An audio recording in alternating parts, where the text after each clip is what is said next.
গাজার কান্না, আর কতদিন আমরা নীরব থাকব? গাজার আকাশে আজ রক্তের বন্যা, শিশুদের আর্তনাদে বাতাস ভারী। আমরা কি তবে বধির হয়ে গেছি? আর কত মায়ের কোল খালি হলে আমাদের ঘুম ভাঙবে? গাজার প্রতিটি ধূলিকণা আজ শহীদের রক্তে ভেজা। নিষ্পাপ শিশুদের মুখের হাসি কেড়ে নেওয়া হয়েছে, তাদের স্বপ্নগুলো ভেঙে গেছে বোমার আঘাতে। এই দৃশ্য দেখেও কি আমরা চুপ করে থাকব? আমাদের মানবতা আজ কোথায়? কোথায় আজ সেই ঐক্য, সেই ভ্রাতৃত্ব?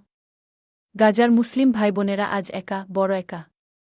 আমরা কি ভুলে গেছি, এক মুসলিমের কষ্ট মানে পুরো বিশ্বের মুসলিমের কষ্ট? এই নীরবতা কি আমাদের ক্ষমা করবে ইতিহাস? আজ অনুশোচনার সময়, নিজেদের প্রশ্ন করার সময়। আমরা কি যথেষ্ট করেছি? আমাদের কি আরও কিছু করার ছিল না?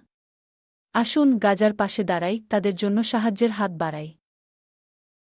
আসুন সবাই মিলে গাজার মানুষের জন্য দোয়া করি, তাদের পাশে দাঁড়াই। আপনার সামান্য সাহায্য হয়তো একটি জীবন বাঁচাতে পারে।